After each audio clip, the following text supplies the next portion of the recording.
prajurit TNI aktif dan menjabat di kementerian atau lembaga lain akan pensiun dini atau mengundurkan diri dari dinas aktif sesuai dengan pasal 49. Panglima TNI Jenderal Agus Subianto sempat menegaskan bahwa semua perwira yang memegang jabatan aktif di kementerian dan lembaga akan pensiun dini atau mengundurkan diri dari tugasnya sebagai perwira aktif. Hal itu merujuk pada pasal 47 Undang-Undang Nomor 34 Tahun 2004 tentang TNI.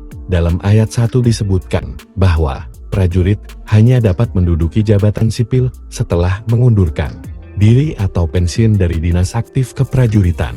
Tapi, dalam ayat 2 disebutkan, prajurit aktif dapat menduduki jabatan pada kantor yang membidangi koordinator bidang politik dan keamanan negara, pertahanan negara, sekretaris militer presiden, intelijen negara, sandi negara, lembaga ketahanan nasional, Dewan Pertahanan Nasional, Search and Rescue Air Nasional, Narkotika Nasional, dan Mahkamah Agung. Wakil Direktur Imparsial Hussein Ahmad berpandangan bahwa perwira TNI aktif yang masih menduduki jabatan sipil seharusnya mengikuti perintah Panglima TNI Jenderal Agus Subianto yang meminta mereka mundur atau pensiun dini dari dinas militer. Nah, saya kira bagus sekali statement Panglima TNI, dan saya kira perwira-perwira aktif yang masih menduduki jabatan sipil harus tunduk dan patuh, taat asas, taat perintah terhadap komandannya, yaitu Panglima TNI, kata Hussein dilansir dari Kompas.com. Rabu 12 Maret 2025, Hussein menilai, apa yang disampaikan Panglima TNI sudah jelas dan bahkan sangat tegas bahwa perwira TNI aktif harus mundur atau pensiun dini jika menempati jabatan sipil di luar ketentuan undang-undang.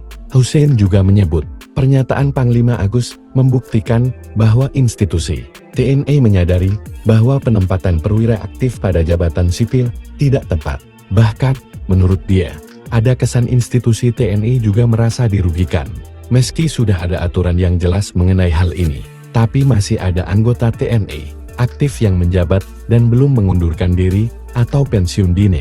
Mereka bahkan duduk di posisi-posisi strategis di pemerintahan. Presiden RI Prabowo Subianto jadi prajurit TNI aktif yang menjabat di kementerian atau lembaga lain akan pensiun dini atau mengundurkan diri dari dinas aktif, ujar Agus saat ditemui di Sekolah Tinggi Ilmu Kepolisian STIK, Jakarta, Senin 10 Maret 2025, dikutip dari Kompas.com.